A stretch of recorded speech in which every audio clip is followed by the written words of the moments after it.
Hello friends, welcome to our classes में Bhupendra Pandey. Gas में जैसा कि आप लोग को production technology mechanical fifth semester के चैप्टर 2 के बारे में कुछ टॉपिक आपको ऑलरेडी मिल चुके थे, यानी कहते हैं नेक्स्ट क्लासेस में मिले थे। आज का टॉपिक है खराद के विभिन्न पार्ट। ठीक, इन सभी चीज़ों के बारे में हम स्टेप बाय स्टेप बात करेंगे। तो यहाँ पर वीडियो काफ़ी हेल्पफुल होने वाली, वीडियो लास्ट तक देखना है, तभी आप लोग को समझ में आएगा।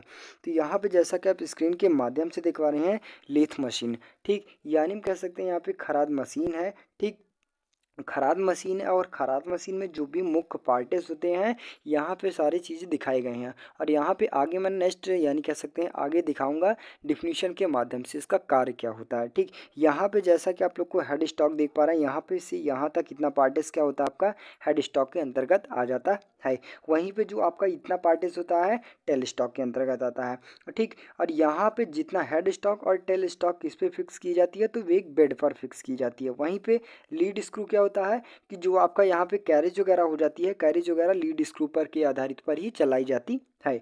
वहीं पे कंपाउंड रेस्ट हो गया। ठीक, कंपाउंड रेस्ट हो गया। जो टूल हो गया, टूल को आगे पीछे करने के लिए किया जाता है, यानी टूल पोस्ट हो गया। ठीक, और चक का प्रयोग कहाँ किया जाता है, तो जैसा कि आप लोग को किसी भी कारखंड को पकड़ने के लिए किया जाता है। ठीक, और यहाँ पे फीड सॉफ्ट हो गया। कितने तेज से आपको यहाँ नहीं कह सकते कार्यगत, यानी कितनी कितनी फीड देनी है, ये सब किस पे डिपेंड करती है, तो फीड सॉफ्ट पर डिपेंड करती है। इन्हीं के माध्यम से हम किसी भी कारखंड को जो भी ऑपरेशन करना होता है उन्हीं के माध्यम से किया जाता है।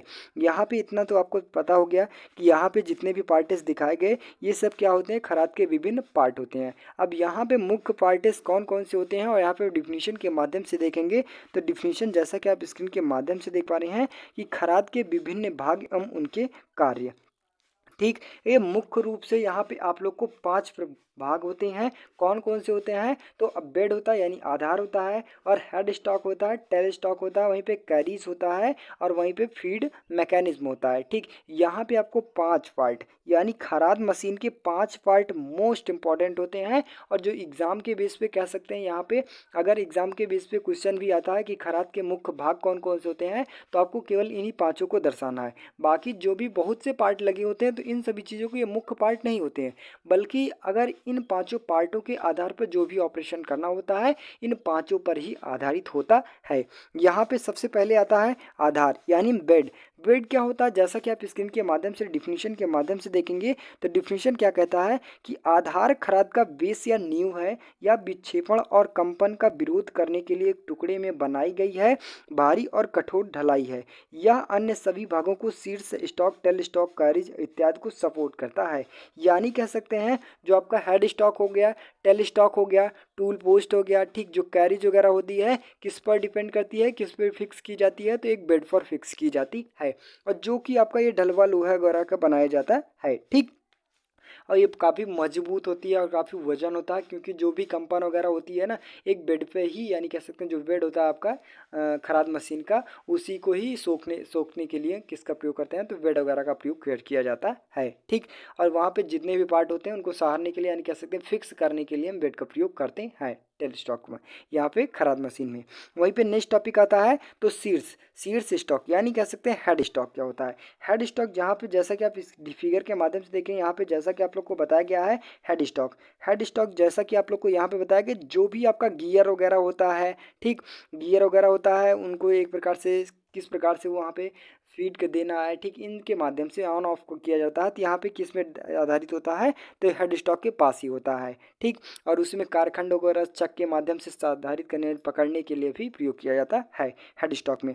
यहाँ पे हम डिफिनीशन के माध्यम से देखेंगे, तो डिफिनीशन आपका क्या कहता है कि शीर्ष स्टॉक असेंबली की खराद के बाएं हाथ पर होती है। ठीक, वहीं पे जो हेड स्टॉक होता है वो कहाँ पर बनाई जाती है, तो यहाँ पे खराद के बाएं हाथ पर बनाई जाती है, सिरे पर अस्थायी रूप से बांधा जाता है। यह तर्क और व्यवस्था को सपोर्ट करने के लिए यानी कह सकते हैं जो कारखंड हो गया उनको सपोर्ट यानी पकड़ने के लिए हम इसका प्रयोग करते हैं, तो शीर्ष स्टॉक का प्रयोग किया जाता है। ठीक, यहाँ पे जो भी गियर्स वगैरह लगाए होते हैं, ठीक, इन सभी चीज़ों को दिखाने के लिए यानी कह सकते हैं यहीं पे इसके पास ही फीड किया जाता है, यानी फिक्स किया जाता है। नेक्स्ट टॉपिक आता है तो वहीं पे टेल स्टॉक यानी पुच्छ पुच्छ स्टॉक। पुच्छ स्टॉक क्या होता है, किसका बना होता है, तो ये ढलवा लोहे का ही बना होता है और ये हल्के इस्पात के भी बने होते हैं। ठीक, यहाँ पे खराद का मेन इंपॉर्टेंट है कि जैसा कि आप लोग को कोई भी कारखंड हो गया बहुत ज़्यादा भारी हो गया, भारी यानी कह सकते हैं बड़ा हो गया, ठीक, और बड़ा होने के बाद क्या होता है वो लचक बना लेता है हल्का फुल्का, तो वहाँ पे आपको टेल स्टॉक के माध्यम से उस कारखंड को सहारने के लिए ही प्रयोग किया जाता है टेल स्टॉक को। ठीक, आधार के दाहिने छोर पर यानी कहाँ से किया जाता है, तो इसे दाहिने छोर पर यानी दाएं छोर पर इसे फिक्स किया जाता है। ठीक, आई होप गाइस यहाँ पे हेड स्टॉक और टेल स्टॉक, हेड स्टॉक क्या होता है कि जैसा कि आप लोग को किस कौन से सिरे पर होता है, तो बाएं सिरे पर, और वहीं पे टेल स्टॉक क्या होता है, दाहिने सिरे पर फिक्स किया जाता है।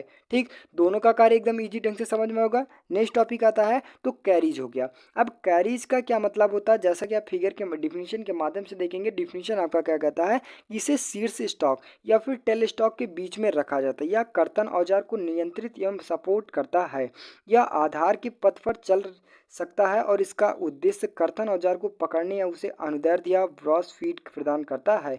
इसका भाग 5 होते हैं, यानी कह सकते हैं यहाँ पे फिगर के माध्यम से देखेंगे, जैसा कि आप लोग को यहाँ पे कैरिज दिखाया गया है।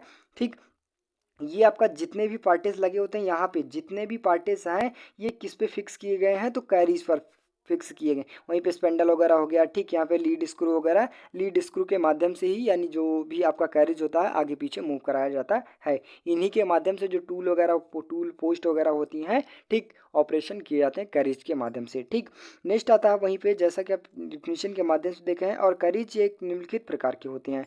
कौन कौन से होते हैं, तो काठी हो गया, ठीक, यानी सैडल हो गया, काठी हो गया, अनप्रस्थ हो गया, ठीक, क्रॉस स्लाइड हो गया। नेक्स्ट वहीं पे आता है, तो जैसा कि आप स्क्रीन के माध्यम से देख पा रहे हैं, यहाँ पे संयुक्त टैग हो गया और औजार धारक हो गया, अचल हो गया, यानी कंपाउंड रेस्ट हो गया, और टूल पोस्ट हो गया, एफ्रॉम हो गया।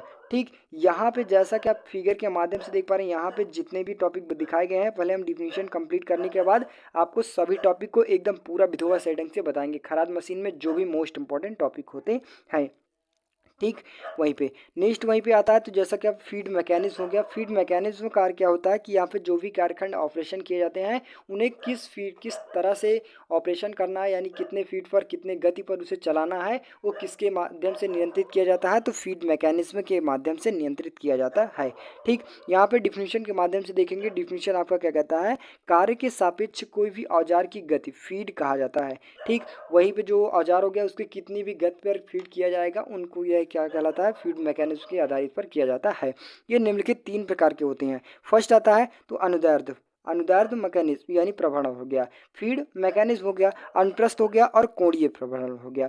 यहाँ पे अगर किसी भी कारखंड पे अनुदैर्ध्य प्रभरण करना है यानी फीड मैकेनिज्म करना है, ठीक, तो कौन सा फीड यानी कह सकते हैं कौन सा मैकेनिज्म कार्य करेगा, तो फीड मैकेनिज्म कार्य करेगा यानी अनुदैर्ध्य प्रभरण कार्य करेगा।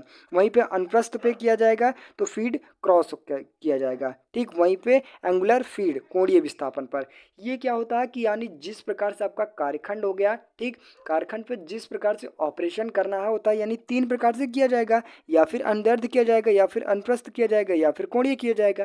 तीन ही के आधार पर तो फीड मैकेनिज्म किया जाएगा। ठीक, तो ये किसके अंतर्गत किया जाता है, तो फीड मैकेनिज्म के अंतर्गत यानी उन्हें फीड दिया जाता है। ठीक, आई होप गाइस यहाँ पे जो खराद मशीन के विभिन्न पार्ट होते हैं वो कौन कौन से होते हैं, आधार हो गया, हेड स्टॉक हो गया, टेल स्टॉक और कैरिज और फीड मैकेनिज्म, पांचों टॉपिक एकदम इजी ढंग से समझ में आया होगा। यहाँ पे हम सभी पार्ट्स को यानी कह सकते हैं लेथ मशीन यानी खराद मशीन के विभिन्न पार्ट दिखाए गए हैं। ठीक, यहाँ पे आपको मोस्ट इंपॉर्टेंट आगे वाले दिखाए गए यानी कह सकते हैं जो पांचों पार्ट होते हैं आगे वाले फिगर में दिखाया गया, और यहाँ पे जितने भी पार्ट होते हैं यानी लेथ खराद मशीन में, ठीक, सभी पार्ट्स को दिखाया गया है। यहाँ पे एक एक करके हम देखेंगे, तो यहाँ पे गियर बॉक्स कंट्रोल हो गया। ठीक, ये क्या करता है कि यानी कह सकते हैं कितने भी यानी कितनी फीड देनी है वो गियर के माध्यम से फीड किया जाता है। ठीक, वहीं पे हेड स्टॉक हो गया, हेड स्टॉक में कौन कौन से पार्ट लगे होते हैं, तो गियर बॉक्स हो गया, ठीक, वहीं पे ड्राइविंग क्लच हो गया, ठीक, और फोर्जा चक वगैरह लगा जाता है। ठीक, नेक्स्ट आता है वहीं पे तो फीड बॉक्स हो गया, और फीड के माध्यम से कितनी स्पीड में दी जाती है, ठीक, यह सब क्या होता है डिपेंड करता है। यहाँ पे गियर बॉक्स कंट्रोल कौन सी गियर पर कितनी भी गति लेनी है ये गियर बॉक्स पे डिपेंड करता है, यानी गियर बॉक्स कंट्रोल किया जाता है। ठीक, यहीं पे टायरी वगैरह हो गया, टायरी क्या होता है कि जो भी पार्ट यानी कह सकते हैं जो भी चूर्ण वगैरह गिरते हैं, ठीक, वहाँ पे तो यहाँ पे ट्रे पे जाके रोक लिया जाता है सभी पार्ट्स को। और वहीं पे बेड वगैरह हो गया, जैसा कि आप लोग को इनको सहारने के लिए हम बेड का प्रयोग किया जाता है। कैरिज हो गया, कैरिज जैसा कि आप लोग को टूल पोस्ट हो गया, ठीक इन सभी चीज़ों को यानी आगे पीछे मूव कराने के लिए हम प्रयोग किया जाता है। वहीं पे फीड एंगुलर लेबर हो गया, ठीक। नेक्स्ट आता है तो लीड हो गया, स्क्रू रॉड हो गया, फीड रॉड हो गया। ये फीड रॉड हो गया, कितने स्पीड पर आपको यानी टूल को यानी कह सकते हैं ऑपरेशन करना है, वो फीड रॉड पर डिपेंड करता है। और लीड स्क्रू रॉड क्या होता है, एक कैरिज के ऊपर यानी कह सकते हैं यहाँ पे जो फीड रॉड हो गया, फीड रॉड के ऊपर लगाया जाता है, ठीक। इनको कैरिज को आगे पीछे मूव कराने के लिए किसका प्रयोग किया जाता है, तो लीड स्क्रू रॉड का प्रयोग किया जाता है, ठीक। वहीं पे नेक्स्ट आता है तो टेल स्टॉक असेंबली हो गया, ठीक। और ये चक वगैरह हो गया, चक्के के माध्यम से यानी कह सकते हैं जो यहाँ पे हैंडल वगैरह होता है, ठीक, यहाँ पे इनके अंतर्गत आगे पीछे मूव कराया जाता है, ठीक। रैम हो गया, रैम के माध्यम से सहारा जाता है, ठीक। नेक्स्ट आता है वहीं पे टूल पोस्ट हो गया, टूल पोस्ट स्लाइड हो गया, ठीक। टूल पोस्ट स्लाइड को यानी कह सकते हैं आगे पीछे मूव कराने के लिए प्रयोग किया जाता है। और चक वगैरह का किसी भी कारखंड को पकड़ने के लिए किया जाता है, ठीक।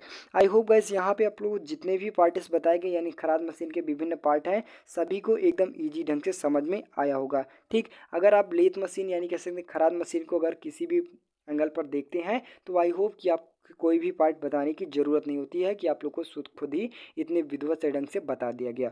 नेक्स्ट वहीं पे टॉपिक आता है तो जो भी ऑपरेशन किए जाते हैं यानी खराद मशीन पे कोई कौन कौन से ऑपरेशन किए जाते हैं, लेथ ऑपरेशन कौन कौन से होते हैं, इनके बारे में हम बात करेंगे।